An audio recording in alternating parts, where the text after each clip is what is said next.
So, if you talk about total lifetime spending, just to give you a quick summary, housing 2.2 million, utilities 465,000, food about 900,000, transportation 1.1 million, entertainment 392,000. That's a total of $5.16 million, $5.16 million, and that's throwing in inflation, things like that. So don't you ever dare tell me that black people don't have any money, right? That's not true. We have money. We're just trained to give it all away. We have money, we have time. We're trained to give away our time and give away our money, and we also give away our attention, and sometimes we give away our soul. And so, what I would encourage you to do is to reclaim it.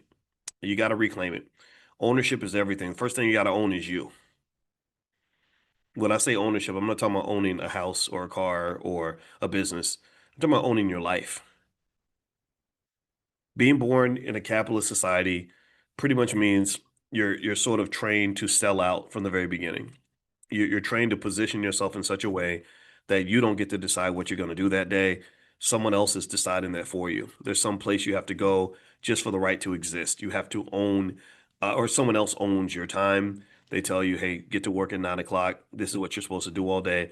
And what unfortunately happens is it ends up stealing your purpose. If I just thought about that and I said, gosh, I'm not just happy about things like choosing to be an entrepreneur and all that, or choosing to get an education, over say, I know people that, for example, they did other things like went to prison and stuff like that.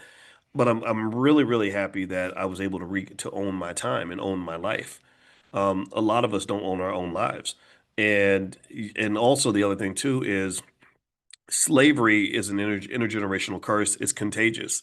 And so, we want to be really careful about training our children to sell themselves the way we were sold out, right? Like if the only thing you're doing is talking to your child about what kind of job they can get, I don't know if that's the healthiest conversation to have. I think that making sure that entrepreneurship is on the table and figuring out like what can you build, what can you create that's actually yours that gives you space and latitude to live, that's essential. When I became a business owner, the money wasn't the best part.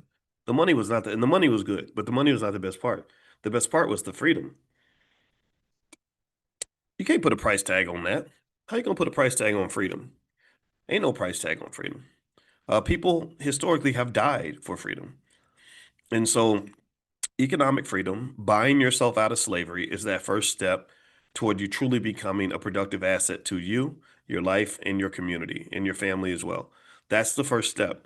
In order for you to be able to use an asset, which is you have to free that asset from prior obligations. When an asset is owned and controlled by something or someone else, then that asset's going to be used for the benefit of the owner.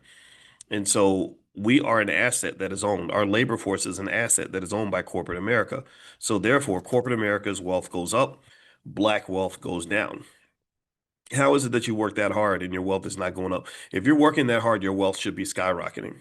In fact, if you do it right, only one generation should actually do labor. And that should be literally for about maybe 10 or 15 years. Literally, if you do it right, if you plan it right, only one generation should have to work.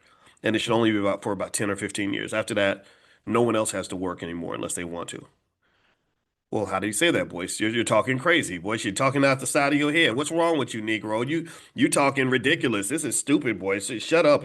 I thought you had a PhD. Well, I do have a PhD, asshole. Let me break it down for you. I'm really speaking. I'm speaking to the haters out loud. That's what I'm just being. I'm being a jerk right now. Um, Let me break it down for you.